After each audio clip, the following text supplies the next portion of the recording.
오늘은 7번째 시간, 성경을 올바르게 해석하면 어떤 증거가 나타날까요? 여러분들한테 주신 나눠드린 프린트 마지막 부분입니다. 7번째, 성경을 올바르게 해석하면 어떤 증거가 나타날까? 첫째로, 성경 해석을 잘못하면 멸망을 면하지 못한다. 하나님이 분명하게 경고를 했습니다.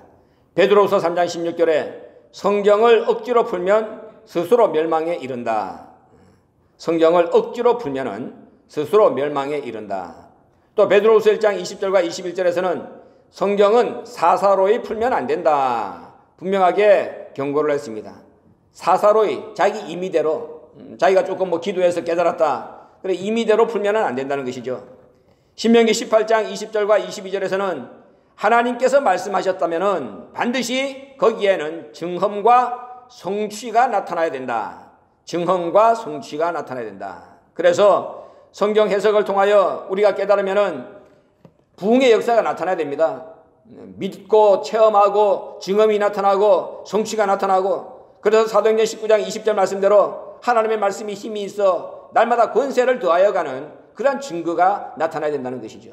그런데 그렇게 믿지 않고 그렇게 깨닫지 못하기 때문에 살아있는 말씀이 죽게 되고, 말씀이 죽었으니까는 역사가 나타날 수가 없게 된다는 것이죠. 이사야 34장 16절을 보면은 하나님의 말씀은 하나님의 입이 명하시고 하나님의 신이 모았다, 그렇게 얘기했습니다. 하나님의 입이 명하시고 하나님의 신이 모으신 말씀이 성경입니다. 따라서 이 성경을 해석할 때는 반드시 성령의 조명을 통해서 해석해야 된다. 오늘 목사님이 분명하게 말씀했습니다. 성경은 성령의 조명을 통해서 해석해야 된다. 고린도전서 2장 12절에서도 하나님의 영이 은혜로 주신 것들을 알게 해주신다. 이 땅에는 두 가지 영이 있다고 그랬습니다. 하나는 하나님의 영이고 다른 하나는 세상의 영이다.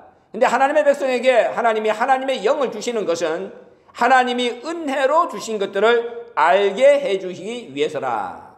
그러니까는 성경은 성령 하나님의 영이 와가지고 은혜로 주신 것을 깨닫게 해줄 때만 바른 해석이 가능하다 하는 말입니다. 성경을 잘못 해석하면 멸망을 면하지 못한다는 것 분명하게 깨닫고 우리가 사사로이 성경을 풀려고 도전하는 어리석음을 품으면 안 된다 명심하시길 바랍니다.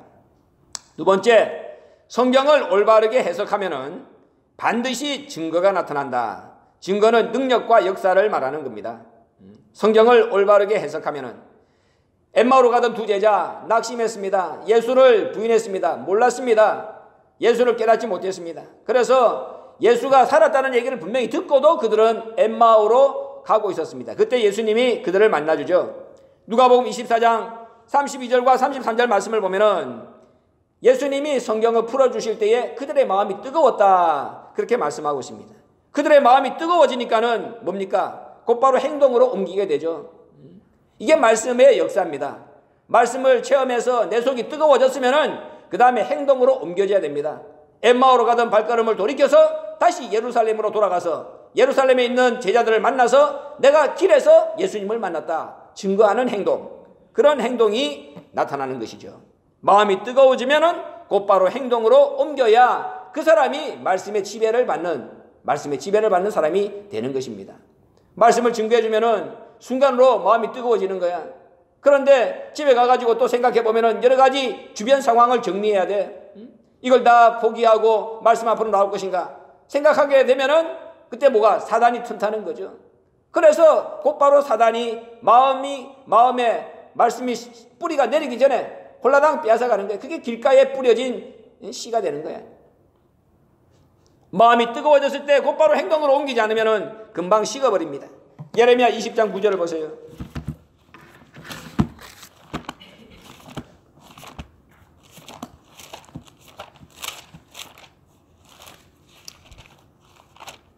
예레미야 20장 9절, 내가 다시는 여호와를 선포하지 아니하며 그 이름으로 말하지 아니하리라 하면 나의 중심이 불붙는 것 같아서 골수에 사무치니 답답하여 견딜 수 없나이다.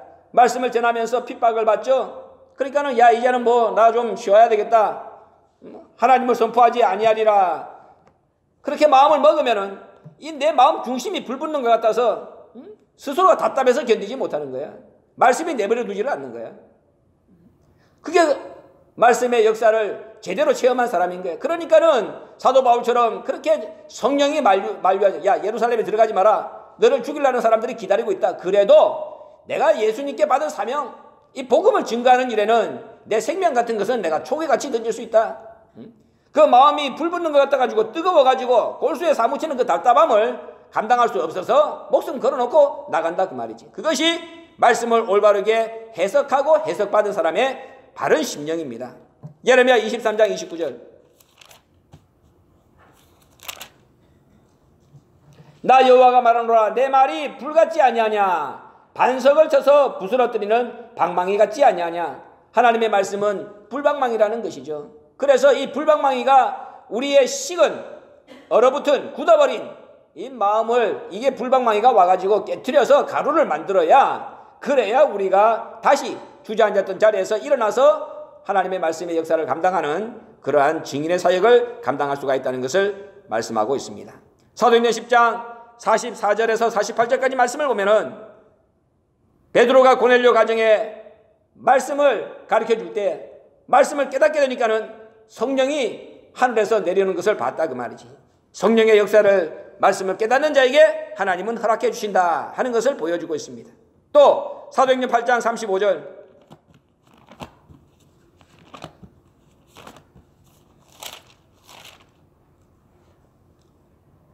빌립이 입을 열어 이 글에서 시작하여 예수를 가르쳐 복음을 전하니 길 가다가 물 있는 곳에 이르러 내 씨가 말하되 보라 물이 있으니 내가 세례를 받음에 무슨 거리낌이 있느냐.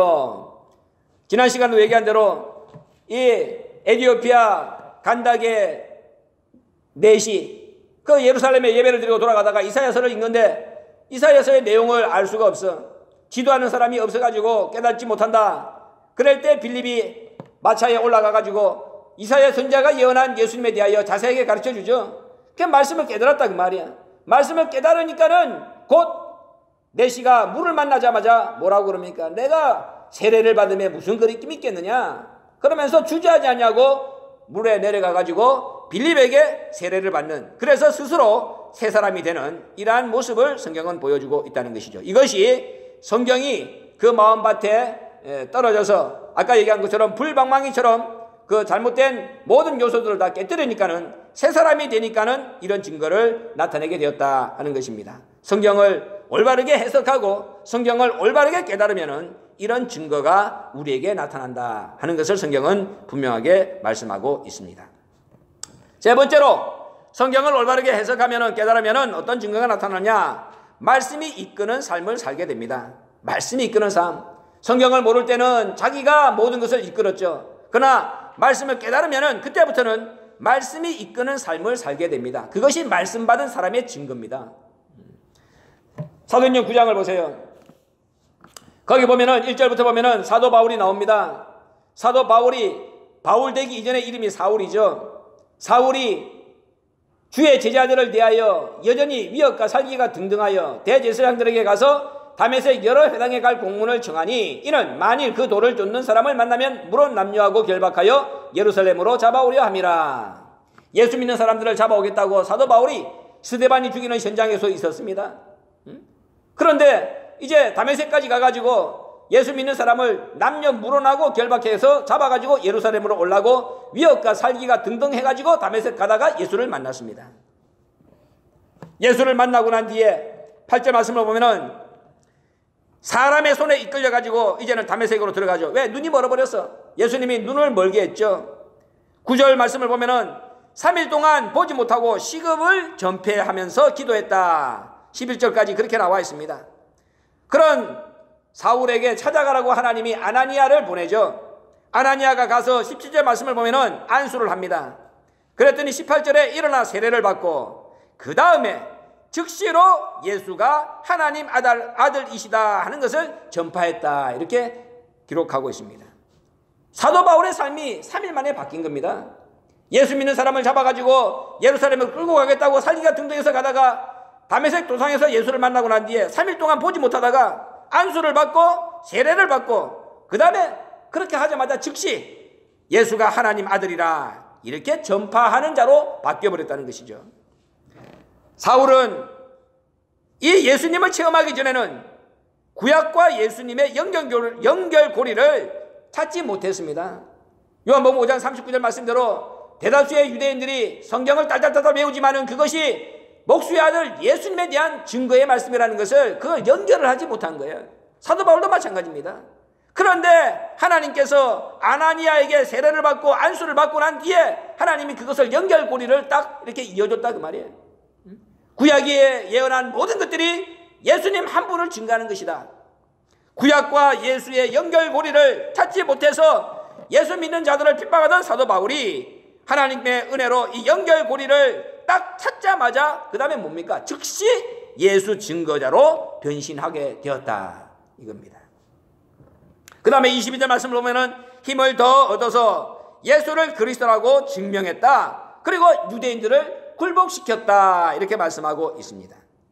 그리고 갈라디아 1장 17절 말씀을 보면은 사도 바울이 이 체험을 하고 난 뒤에 아라비아 사막으로 가서 거기서 3년 동안 기도 생활을 하면서 완전히 새 사람이 되어서 이방을 담는 큰 그릇의 역할, 하나님이 그에게 기대하시는 바를 감당하는 위대한 인물로 거듭나게 되었다는 것을 성경은 분명하게 증거를 해주고 있는 것입니다. 이처럼 말씀을 제대로 깨닫고 말씀을 제대로 해석받으면은 말씀이 이끄는 삶을 살지 말라 그래도 살 수밖에 없는 그런 존재가 된다는 것이죠. 사도 바울 같은 사람이 이렇게 예수 믿는 사람을 잡아 죽여도 눈 하나 깜짝하지 않던 사람이 어떻게 이렇게 180도 바뀌냐 그 말이야. 말씀의 역사인 거지. 그 말씀을 체험하면은 그 말씀은 이렇게 180도를 바꾸는 겁니다. 우평강도 완전히 180도 바꾸는 거 아니야. 그 자기가 피를 흘리는 그런 처절한 상황 속에서도 얼마나 악하면은 예수를 비방합니까? 그런데 예수님의 첫 번째 기도, 용서의 기도, 십자가 용서의 기도, 엘레겐, 저들의 죄를 사하여 주옵소서 몰라서 그럽니다. 그 기도를 듣는 순간 180도 달라진 거예요. 말씀의 역사가 180도 사람을 바꾼다. 우리가 예수를 믿고 오늘 이 말씀 앞에 오기까지의 과정을 생각해봐. 180도가 바뀌지 않으면 여기 있을 수 없잖아요. 근데 그렇게 180도 바뀌갖고 여기 앉아있으면서 여기서 바뀌지 않는 거야. 옛날 습성 그대로 돌아가는 거야. 미련한 거지. 말씀은 맨날 바뀌어야 되는 거야. 맨날. 말씀을 통해서 왜 말씀을 받느냐? 맨날 바뀌어야 되는 거야. 주저앉아 있으면 고인물이 돼. 고인물이 되면은 박랑순 짝이 되는 거야. 고인물이잖아 그게. 날마다 자기를 바꿔야 되는 거야. 바꾸고 또 바꾸고 부족하고 또 부족하고 그래야지 끝까지 가는 거지. 중간에 앉아가지고 교만을 떨어봐. 뭐가 되는 거야? 이만하면 됐다. 나만큼만 해라. 그러니까는 물이 고여가지고 썩으니까 부패하고 부패하니까는 그런 짓을 하는 거야. 말씀을 받는 것이 여러분 잘못 받으면은 이보다 더 불행한 일이 어딨나? 그렇잖아? 여기까지 와가지고 마지막까지 다 봐가지고 마지막까지 체험을 다 해놔놓고 거기서 뚝 떨어지면은 뭐야? 이사야 14장에 있는 아침의 아들 계명성이야? 뭐가 바뀌어가지고 계명성이 됐다 그랬습니까? 하나님의 아들 새벽별이 교만하면은 떨어지면은 계명성이 된다. 새벽별이 될 것이냐 아니면 계명성이 될 것인가? 떨어진 새벽별이 계명성이야. 어디까지 떨어진다 그랬습니까? 음부에까지 빠쳐지리라. 얼마나 높은 자리까지 올라가서 스스로 하나님과 내가 비기리라. 그러다가 음부로 빠지는 거야. 뭐가? 하나님의 아들이 계명성이 되는 거야. 예수님의 우리 보고 새벽별 만들어줄게. 새벽별이 타락하면은 범죄하면은 추락하면은 계명성이 되는 거야. 그래서 늘 자신을 말씀으로 바꾸고 또 바꾸고 또 바꾸고 그 훈련이야.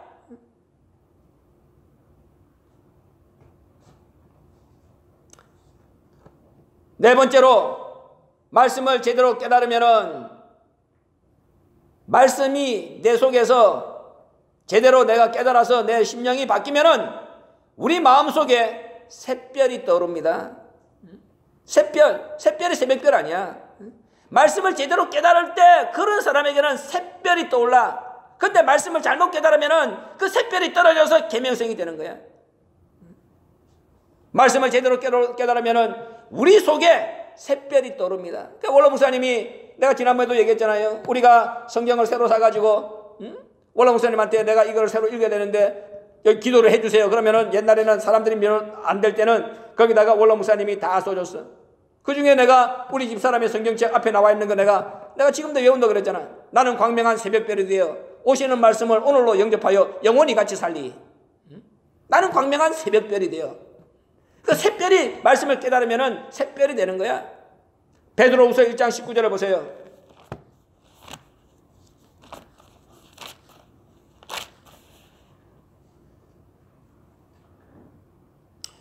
또 우리에게 더 확실한 예언이 있어 어두운데 비치는 등불과 같으니 날이 새어 샛별이 너희 마음에 떠오르기까지 너희가 이것을 주의하는 것이 가하니라. 먼저 할 것은 경의 모든 예언은 사사로이 풀 것이 아니니 예언은 언제든지 사람의 뜻으로 낸 것이 아니요 오직 성령의 감동하심을 입은 사람들이 하나님께 받아 말한 것임이니라. 아까 얘기했잖아요. 경의 모든 예언은 사사로이 풀면 안 된다.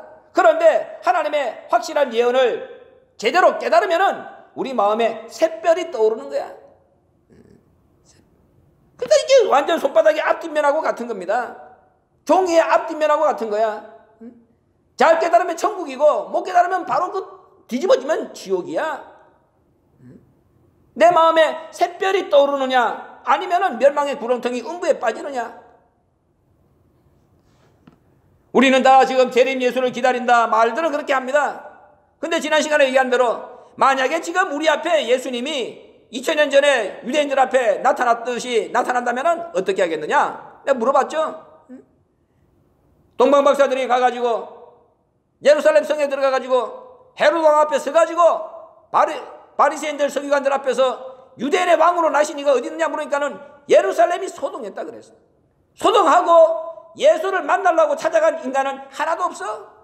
헤롯조차도 소동을 하고 난 뒤에 뭐라고 그럽니까? 야, 동방박사를 불러가지고 살며시 불러가지고 가가지고 나한테 살짝 알려주라. 지가 가야 될 거 아닙니까? 뭐 왕이면 뭐 가짜 왕이지. 진리의 왕, 평화의 왕, 예수님이 왔는데 유대인의 왕이 무슨 왕입니까? 가짜 왕이지. 자기부터 가야 될 거 아닙니까?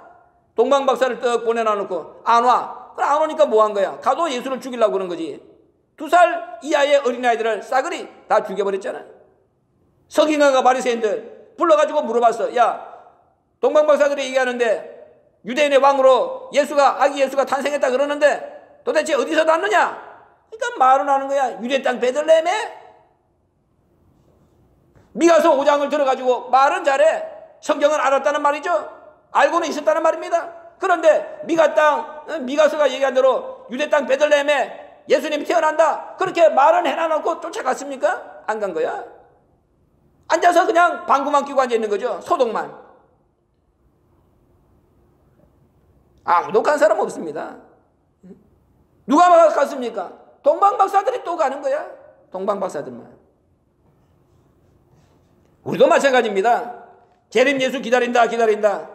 우리 앞에 오면은, 우리 앞에 나타나면은 우리가 갈 것 같습니까? 안 갑니다. 안 가는 거야. 왜 안 가겠습니까? 무조건 인간들은 악하기 때문에 일단 부정하는 거야. 그럴 리가 없다. 그건 나사로에서 무슨 선한 것이 나겠느냐? 똑같은 말이야. 나다나엘이 한 얘기 아니야. 나사로에서 무슨 선한 것이, 빌립이 와봐라 했으면 가가지고 지금 나사로에서 무슨 선한 것이 나겠느냐? 거기에서 무슨 예수님이 나오겠느냐? 다 그러는 거야. 일단 부정해. 일단 왜 부정한다 그랬습니까? 자기가 준비가 덜 됐어. 말은 예수 기다린다 얘기해놓고 자기가 준비가 덜 됐거든. 아이고 오면 어떻게 되는 거야? 그러니까 일단 아니라고 하고 보는 거야. 지가 아니라고 한다고 해서 아닙니까? 일단 부정하죠. 준비가 덜 됐어. 또 겁이 나. 그 다음에 교육을 잘못 받았어. 예수님 분명히 예언했잖아요. 마태복음 24장에서 종말에 대해서 말씀했잖아요. 야, 사방에서 내가 그리스도라 한다. 또 지금도 와가지고 지금까지 말세라고 그러니까 사방에서 내가 그리스도 했잖아요. 재림 예수라고. 응? 박대선이가 그러질 않았나? 문선명이가 그러지 않았나? 다 얘기했잖아요. 그러니까 또 누가 진짜가 와가지고 얘기를 해도 그것도 또 가짜같이 느껴지는 거야. 야, 앞에도 다 그러지 않았느냐? 항상 내가 여러분한테 얘기한 대로 양치기 소년이 10번 속았으면 11번째 이리가 안 왔습니까? 11번째, 12번째, 20번째 속고 속아도 나가야 되는 거야. 참인지 아닌지. 안 가는 거야. 안 가다가 뭐가 됐어?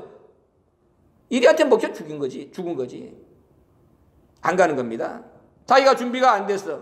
겁도 나. 또 자기를 가르친 사람들이 잘못 가르쳤어. 가짜가 난무하는데 또 가짜겠지. 그 가짜 가운데서 예수님이 진짜가 나타난다. 요한복음 10장에 말씀 안 했습니까? 내 앞에 다 온 놈들은 가짜지만은 예수님이 안 왔습니까? 내 앞에 담 넘어온 놈들이 있다. 다 예수님 앞에 담 넘어온 놈들이야.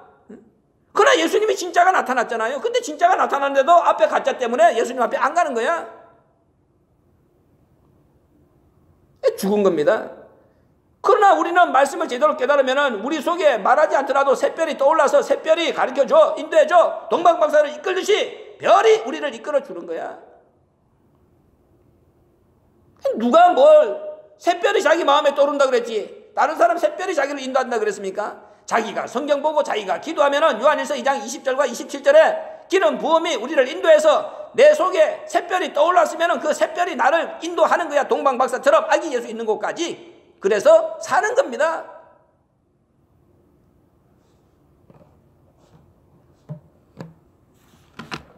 우리한테 이 똑같은 상황을 보여주면서 우리한테 경계를 하시는 게 성경이라.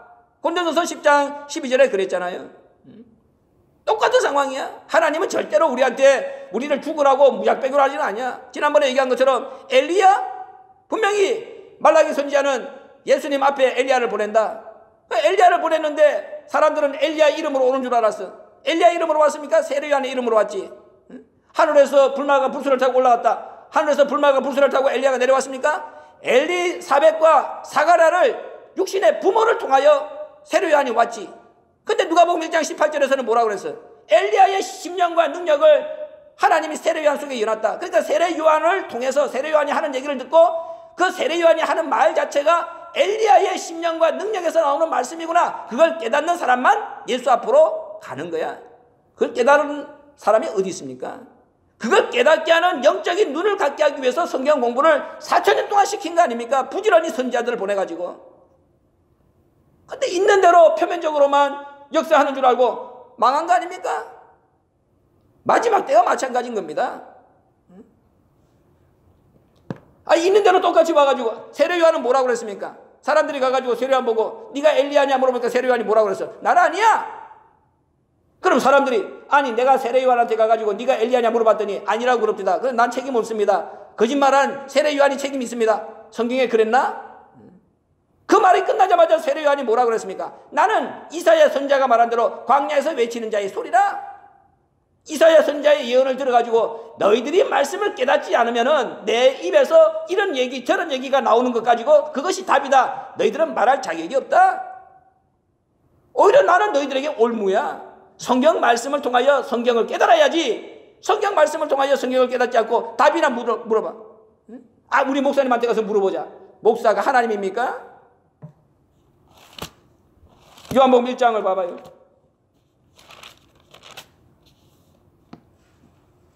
19절부터 보세요.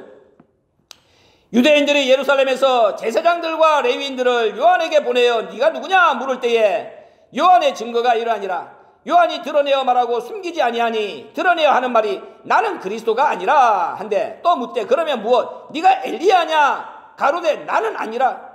세례요한이 엘리야가 아니라 그랬어. 그리스도냐 물으니까 그리스도가 아니라. 그건 맞는 말이죠. 엘리야냐 하니까는 엘리야인데 아니라 그랬어. 그랬더니 또 묻되 네가 그 선지자냐 대답하되 아니라. 다 아니래. 그 다음에 하는 말이 또 말하되 누구냐? 우리를 보낸 이들에게 대답하게 하라. 너는 너에게 대하여 무엇이라느냐? 그랬더니 가로되 나는 선지자 이사야의 말과 같이 주의 길을 곱게 하라고 광야에서 외치는 자의 소리로라. 이게 무슨 말입니까? 주의 길을 곱게 하라고 말라기 4장 5절에 그랬잖아. 예수님 오기 전에 엘리야가 와가지고 주의 길을 곱게 해가지고 아비의 마음을 자식에게로 자식의 마음을 아비에게로 돌이킨다. 그게 주의 길을 곱게 하는 역할이야. 세례요한의 역할이 엘리야의 역할이야. 나는 광야에서 외치는 자의 소리다. 소리가 뭐라 그랬습니까? 호세아 11장 4절이나 시편 19편 2절 보면은 이 소리가 줄이라 그래서 줄. 예수 앞으로 이끄는 나는 줄이라 그렇게 얘기한 거야. 그런데 봐라. 세례 요한한테 내가 물어봤더니 엘리야가 아니라 그러더라. 그러니 우리 책임 없다. 그렇게 말할 수 있습니까? 마태복음 17장을 보세요.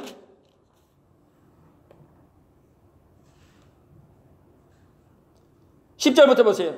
제자들이 묻자와 가로되 그러면 어찌하여 서기관들이 엘리야가 먼저 와야 하리라 하나이까? 예수께서 대답하여 가라사대 엘리야가 과연 먼저 와서 모든 일을 회복하리라. 내가 너에게 말하노니 엘리야가 이미 왔으되 사람들이 알지 못하고 임의로 대화하였도다. 인자도 이와 같이 그들에게 고난을 받으리라 하시니 그제야 제자들이 예수의 말씀하신 것이 세례 요한인 줄을 깨달으니라.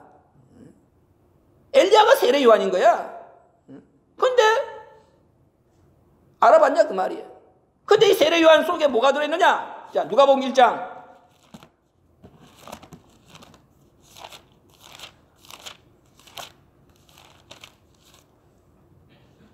13절부터 보세요. 천사가 일러 가로되 사가랴여 무서워 말라. 너의 간구함이 들린지라. 내 아내 엘리사벳이 내게 아들을 낳아주리니 그 이름을 요한이라 하라. 너도 기뻐하고 즐거워할 것이요 많은 사람도 그의 남을 기뻐하리니 이는 저가 주 앞에 큰 자가 되며 포도주나 소주를 마시지 아니하며 모태로부터 성령의 충만함을 입어 이스라엘 자손을 주 곧 저희 하나님께로 많이 돌아오게 하겠음이니라. 저가 또 엘리야의 심령과 능력으로 주 앞에 앞서가서 아비의 마음을 자식에게 거스리는 자를 의인의 슬기에 돌아오게 하고 주를 위하여 세운 백성을 예비하리라. 엘리야의 심령과 능력. 세례 요한 속에 엘리야의 심령과 능력이 들어있는 것을 이 까막눈 놈들이 어떻게 압니까? 그러니까 가가지고 물어보고도 죽는 거야. 우리가 성경 공부를 하는 이유가 뭐냐? 이런 까막눈이 안 되려고 이 세례 요한의 속에서 엘리야를 발견하려고 우리가 성경 공부를 하는 거야. 예수님의 모습이 목수의 아들의 모습이지만 그 속에서 하나님 아들을 발견하려고 우리가 성경 공부를 하는 거야. 그럼 재림 예수도 분명하게 인자로 온다. 내가 두 번째 나타나리라. 인자가 아버지 영광으로 온다. 분명히 인자로 온다고 얘기를 했다 그 말이야. 그럼 초림 예수도 놓쳤는데 재림 예수를 안 놓칠 자신이 있냐 그 말이야 우리가. 그래서 성경 공부를 하는 거 아닙니까? 재림 예수도 놓치지 않으려고. 또 우리가 목수의 아들같이 오지 않는다는 보장이 어딨냐 그 말이야. 예수님이 승천하고 올라갔다. 그러면 엘리야처럼 예수님이 승천해서 또 하늘에서부터 또 이렇게 내려옵니까? 그러니까 뭐 구름 타고 온다 그러니까 하늘에 구름만 쳐다보고 있는 거예요. 그래서 죽는 겁니다. 그래서 죽는 거야. 샛별이 떠오르지 않으면은 아무것도 알 수 없습니다. 똑같은 일을 반복해서 저지르는 거야. 죽는 거야. 샛별이 떠오를 때 비로소 예수와 우리가 하나가 되는 겁니다. 이게 성경 공부의 마지막 목적이야. 성경 공부를 해서 하나님의 말씀을 제대로 깨닫고 그래서 내 속에 샛별이 떠올라서 내가 예수와 하나가 되는 것, 일체가 되는 것, 이것이 성경 공부의 목적입니다. 목적. 샛별이 안 떠오르면 안 돼. 예수님이 새벽별이라고 그랬지. 요한계시록 22장 16절.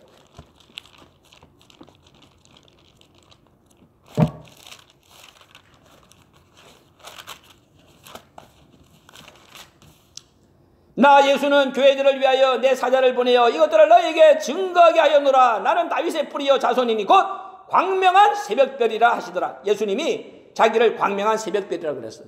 예수님이 광명한 새벽별입니다. 자, 요한계시록 2장 28절 26절 이기는 자와 끝까지 내 일을 지키는 그에게 만국을 다스리는 권세를 주리니 그가 철장을 가지고 저희를 다스려 질그릇 깨뜨리는 것과 같이 하리라. 나도 내 아버지께 받은 것이 그러하리라. 내가 또 그에게 새벽별을 주리라. 귀 있는 자는 성령이 교회들에게 하시는 말씀을 들을지어다. 예수님께서 두아디라 교회에게 하신 말씀이야. 이기는 자에게는 뭘 준다? 새벽별을 준다. 그러면 요한계시록 22장 16절에 예수님이 광명한 새벽별, 우리에게 새벽별을 준다. 같다는 말 아닙니까? 이렇게 같게 만들어 준다는 거야. 그럼 어떻게 해야 이렇게 같아지느냐? 요한복음 15장. 그저 뭐 같아진다. 새벽별을 그냥 줍니까? 공통분모가 있어야지 새벽별을 줄 거 아닙니까? 공통분모가 뭡니까? 요한복음 15장 15절 14절부터 봅시다. 너희가 나의 명하는 대로 행하면 곧 나의 친구라. 이제부터는 너희를 종이라 하지 아니하리니 종은 주인의 하는 것을 알지 못함이라. 너희를 친구라 하였노니 내가 내 아버지께 들은 것을 다 너에게 알게 하였음이니라. 예수님이 아버지께 들은 것을 다 제자들한테 가르쳐줬어. 그래서 제자들이 예수님이 아버지를 아는 것처럼 제자들이 아버지를 알게 되면은 그때 아버지를 아는 것으로 예수님과 제자들이 공통분모가 있는 거야. 그때 친구가 되는 거야.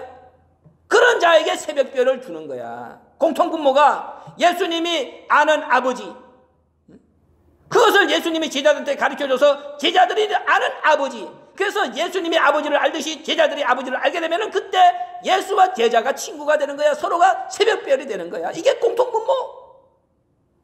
아버지에 대하여 들은 것을 다 너에게 알게 하였습니다. 그러니까 예수가 아버지에 대하여 들은 모든 것들을 제자들이 다 알 때에 그때 같이 공통분모 일체가 돼가지고 새벽별이 되는 거야. 그때 뭐가 되겠어? 우리가 하늘에 있는 새벽별 같은 존재가 되는 거지. 욥기 38장 7절.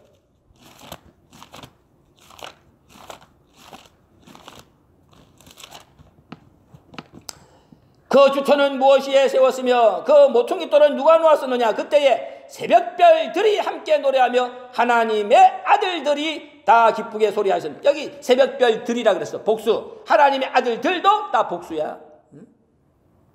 알았어요? 예수님처럼 우리가 하나님의 아들들이 되는 거야. 히브리서 2장 11절에 거룩하게 하는 자와 거룩하게 함을 입은 자가 다 하나에서 난지라 같아지는 거야. 로마서 8장에서 예수님 말씀하기를 예수님은 장자, 우리는 차자, 예수님과 형제, 그러니까 하나님의 아들들, 그것이 뭐야? 새벽별들. 이렇게 되는 거야. 예수와 똑같이 되는 거야. 그게 우리의 목적 아니야. 예수님이 그렇게 만들어주려고 이 땅에 오신 거 아닙니까? 우리가 새벽별이 되고 우리가 하나님의 아들이 되고, 그것은 예수님이 아는 아버지, 그 아버지를, 예수님이 가르쳐준 그 아버지를 우리가 똑같이 알아서 예수님이 아버지를 아는 것처럼 내가 아버지를 제대로 알 때 그때의 형제가 되고 그때의 새벽별들이 되는 거고 하나가 되는 거야. 그러라고 성경 공부를 우리한테 하라고 가르쳐준 거지. 그러니까 성경 공부의 목적이 뭐냐? 성경을 제대로 깨달으면은 마지막에 우리 속에 베드로후서 1장 19절 말씀대로 샛별이 떠올라야 되는 거야. 샛별이 안 떠오르기 때문에 헛소리들을 하는 거야. 계명성이 되는 거야. 떨어진 샛별이 되는 거야. 다시 한번 들은 바 말씀, 이 말씀이 나에게 힘이 되고 능력이 되고 권세가 되고, 그래서 내가 새벽별이 되지 않으면은 어느 사단 마귀가 와가지고 나를 잡아먹는지 모르는, 계명성이 될지 모른다. 두려운 마음으로 늘 말씀을 묵상하고 또 묵상하고 기도하고 또 기도하고, 그래서 정말 이 말씀의 마지막 열매가 되어 살아남아야 지금까지 예수 믿은 것이 아깝지 않을 거 아닙니까? 제대로 살아남는 거룩한 백성이 되게 해달라. 오늘도 그 기도가 우리 아버지 앞에 끊어지지 않는 거룩한 밤이 되시길 부탁을 드립니다. 고마우신 아버지 감사합니다. 오늘도 말씀을 통해서 다시 한번 우리가 왜 이렇게 힘을 다하여 하나님의 말씀을 깨닫기 위하여 몸부림을 쳐야 되는지, 우리에게 말씀을 제대로 알아야 되는 이유를 가르쳐 주신 아버지 감사합니다. 말씀을 깨닫고 깨달은 말씀이 나의 삶에 힘이 되고 능력이 되고 권세가 되어서 우리를 180도 하나님의 사람으로 바꾸어 주시옵소서. 육으로 심고 영으로 수렴하는 것이 하나님의 구속사의 목적이라고 하셨사오니, 이 육신이, 썩을 육신이 영원히 썩지 않고 죽지 않는 영광의 변화의 몸으로 바뀌어지는 그날까지, 우리에게 새벽별이 떠오르는 그날까지 하나님의 말씀을 배우고 익히는 일에 조금 더 게으름이 없는 거룩한 하나님의 백성 될 수 있도록 날마다 기도하고 날마다 묵상하고 날마다 말씀을 먹고 마시는 하나님의 백성 되게 하여 주시옵소서. 하늘에서 주시는 만나는 시편 78편에 우리 아버지께서 궁창에게 명하여 하늘문을 열고 쏟아주시는 권세 있는 자의 떡이라 했습니다. 이 권세 있는 자의 떡을 먹고 하늘의 권세로 무장하는 신광의 권속들 되게 하여 주시옵소서. 예수님의 이름으로 감사하게 돌려옵나이다.